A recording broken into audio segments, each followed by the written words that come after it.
এক গভীর সবুজ জঙ্গলে একটি ছোট লেকের ধারে এক সুন্দর ময়ূর বাস করত। তার নাম ছিল মোহন। মোহনের নীল সবুজ পালক এবং তার দীর্ঘ বিশাল লেজ তাকে জঙ্গলের রাজা বানিয়ে তুলেছিল। যখন সে তার লেজ মেলে নাচত, তখন মনে হতো আকাশের সব রং পৃথিবীতে নেমে এসেছে। জঙ্গলের প্রতিটি প্রাণী মোহনের নৃত্য দেখতে চাইত। সকালে মোহন লেকের ধারে যেত এবং পানিতে তার প্রতিচ্ছবি দেখত।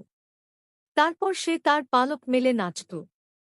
তার সৌন্দর্য এবং নৃত্য দক্ষতা দূর-দূরান্ত পর্যন্ত ছড়িয়ে পড়েছিল। কাছের গ্রামের লোকেরাও তাকে দেখতে জঙ্গলের ধারে আসত। একদিন মোহনের সাথে একটি সাধারণ ময়না পাখির দেখা হল। ময়নার নাম ছিল মিনু। মিনু মোহনকে জিজ্ঞেস করল, তোমার সৌন্দর্যের রহস্য কি? মোহন হাসি দিয়ে বলল, এটা প্রকৃতির উপহার। কিন্তু প্রকৃত সৌন্দর্য হৃদয়ে থাকে। মিনু ভাবল, এই ময়ূর শুধু সুন্দর নয়, সে বুদ্ধিমানও। একদিন জঙ্গলে একটি সিংহ প্রবেশ করল। সিংহের গর্জন শুনে সব প্রাণী ভয়ে কেঁপে উঠল। মোহন ভাবল, আমাদের এই সমস্যার সমাধান খুঁজতে হবে। সে সব প্রাণীকে একত্র করল এবং একটি পরিকল্পনা করল। মোহন মিনুকে বলল, তোমাকে গ্রামবাসীদের আমাদের সাহায্যের জন্য ডেকে আনতে হবে। মিনু তার দ্রুত উড়ান দিয়ে গ্রামে পৌঁছে সব কথা জানাল। গ্রামবাসীরা তাদের সরঞ্জাম এবং মশাল নিয়ে জঙ্গলে এল।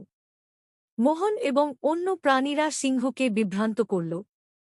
গ্রামবাসীরা সিংহকে তাড়ানোর চেষ্টা করল।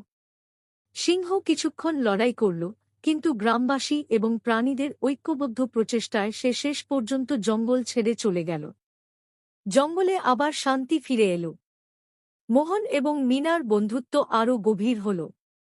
মিনা মোহনকে বলল, তোমার জ্ঞান এবং সাহস আমাদের বাঁচিয়েছে।